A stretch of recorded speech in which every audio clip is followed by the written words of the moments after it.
Buenas, somos de la organización de Progresemos Juntos, alumnos voluntariados del área de proyectos, y vamos a hablar sobre el tema de cómo informar a la población a realizar viviendas formales ante la vulnerabilidad de sismos en el Perú. En el caso yo, que les estoy hablando, Susana Guaranga, y y mi el, compañera. y el integrante de Julio Hilario. Introducción. Uno de los más graves problemas que afectan en sí a nuestro país es el alto índice de lo que es la construcción informal.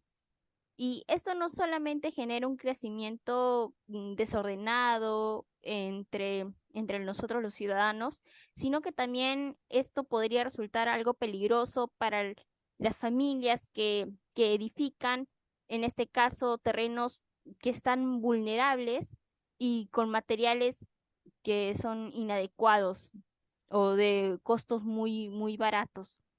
Según Capeco, en 2018, el Perú, en ese año, el 80% de las viviendas eran construcciones informales, y de ese porcentaje la mitad son altamente vulnerables a un terremoto de alta intensidad en las zonas periféricas, en las ciudades. Esa cifra ha llegado a alcanzar hasta el 90%. Las viviendas informales, los tipos. Uno, este en sí se desarrolla por la autogestión.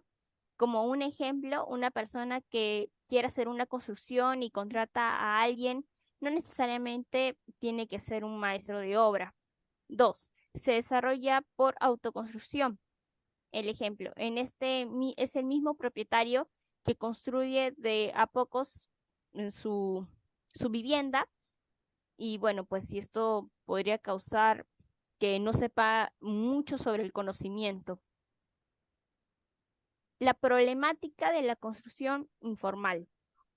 Una vivienda informal que no en sí consultó o que no contó con una asistencia de algún profesional va a carecer de calidad en espacios diseñados, encontrando así problemas en espacios que no tengan medida y condiciones pues que se encuentren habitadas, ambientes y dormitorios que no tengan el uso adecuado de ventilación e iluminación, que también no cumpla los parámetros de estacionamiento, que no cuenten con los espacios requeridos para que circule adecuadamente.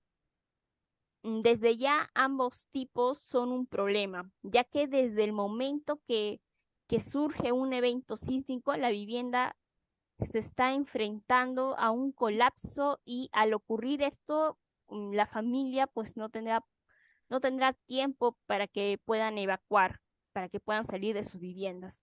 Y esto podría colapsar. En sí, en la capital, más de 200.000 viviendas podrían colapsar ante un sismo de gran magnitud debido a la informalidad de sus construcciones.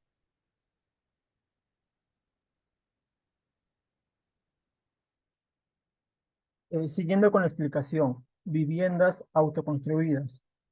Las viviendas autoconstruidas o también llamadas como informales se caracterizan porque debido a la carencia de recursos económicos de los propietarios, no cuentan con planos, no tienen una asistencia técnica de un ingeniero civil o la construcción se hace por partes y generalmente con los mismos propietarios o sus familiares y con albañiles que tienen limitados conocimientos, sobre todo en la consistencia de preventiva que se debe tener en la construcción para responder adecuadamente en situaciones ante sismo.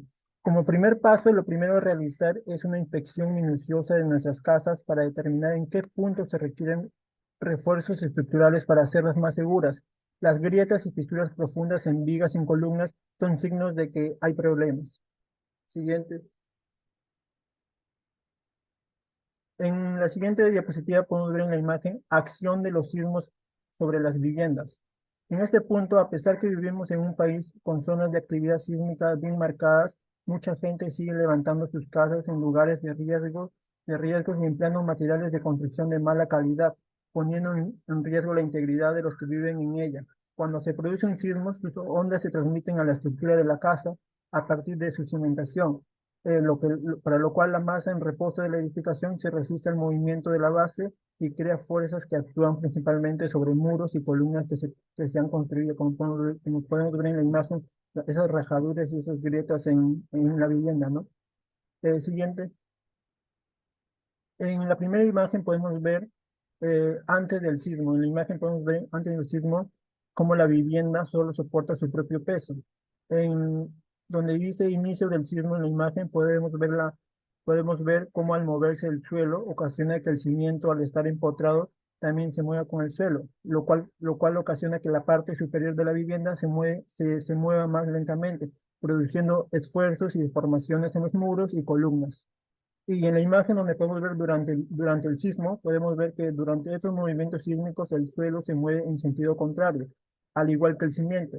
Esto provocaría que la parte superior de la vivienda cambie de sentido de su movimiento, produciendo mayores esfuerzos y deformaciones.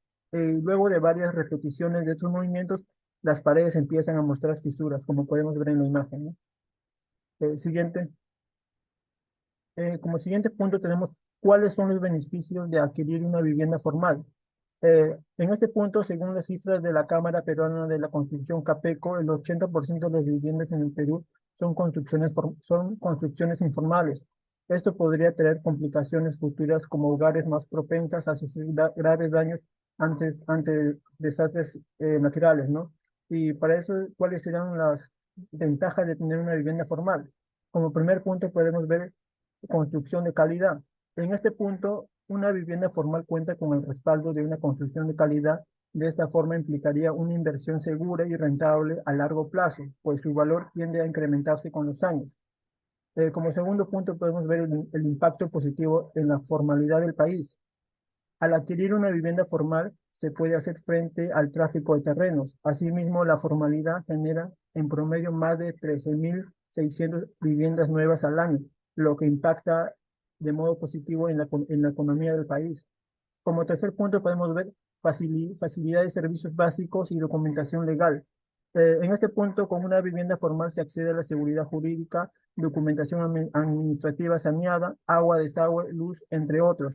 Además, los proyectos de vivienda cuentan con áreas comunes como una mejor calidad de vida. Y como último punto, podemos ver los beneficios financieros. Los inmobiliarios, junto con los bancos y el Estado, ofrecen beneficios financieros y facilidades en la formalidad de vivienda, ¿no? Siguiente. En este punto podemos ver recomendaciones para construir una vivienda segura en un caso de sismo. En este punto, uno de los principales problemas de Perú en este caso es el escenario de un posible sismo de gran magnitud o terremoto, que es un alto índice de edificaciones que carece de las medidas obligatorias y muchas fueron realizadas mediante la autoconstrucción.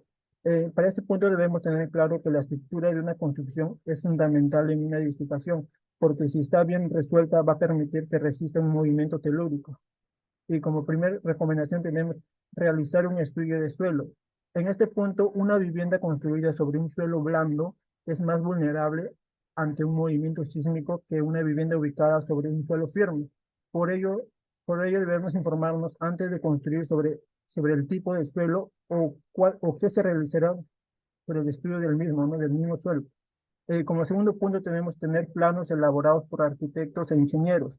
En este punto, para una construcción segura, siempre debemos intervenir un especialista profesional, como el plano de arquitectura, que ahí en este punto es diseño y distribución de ambientes, el plano de estructura, que detalla los elementos estructurales y materiales a utilizar, el plano de instalaciones eléctricas, que detalla todas las ubicaciones eléctricas y características de los materiales, y también plano de instalaciones sanitarias, ¿no?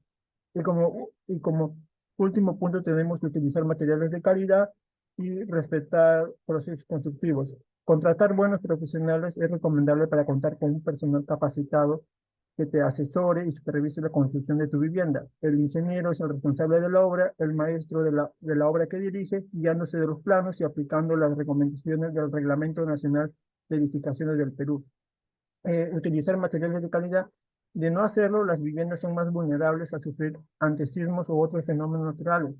Los materiales más importantes son el fierro, el cemento, la arena gruesa, piedra chancada, agua y ladrillo, ¿no? Y como último paso, respetar el proceso constructivo de las edificaciones.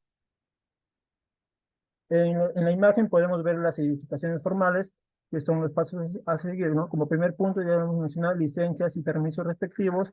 Como segundo punto es el diseño de la vivienda elaborados por arquitectos e ingenieros. Y el tercer punto es construcción de mano de obra calificada. Y el cuarto es supervisión por parte de las autoridades municipales.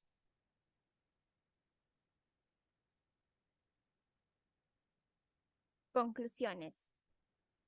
Como podemos haber visto en las diapositivas anteriores, tenemos como una conclusión que la autoconstrucción en sí tiene un fuerte impacto en lo que son los precios idónicos, ¿no? Por así decirlo, como buscar lo más barato, sobre todo en Lima metropolitana, ya que en sí las zonas que se encuentran en una relación indirecta entre el precio del metro cuadrado con la cantidad de viviendas autoconstruidas. Y esto pues se debe a que el valor estético del distrito también impacta significativamente, ¿no? En el caso de San Juan Lurigancho, San Juan de Miraflores, tenemos también lo que es Comas, Los Olivos, no como en el caso pues que en sí las normas se están mucho más eh, como, o sea, en sí las normas se encuentran como al derecho que tienes que cumplirlas, como en el distrito de San Isidro, como en el distrito de Miraflores, ¿no? En el caso de Surco. También lo que es en relación también de precio, porque ahí obviamente el metro cuadrado te va a costar un poco más que un metro cuadrado que te cuesta pues allá en Los Olivos, ¿no? O en Comas. Y bueno, pues por lo que es la autoconstrucción no solo genera desordenamiento urbano y ni también en lo que son condiciones pues muy pobres, ¿no? En lo que es la vivienda, sino que también influye en el mercado inmobiliario y en cuanto a la diferencia de precios de las viviendas de cada distrito, como les comento. Muchas gracias.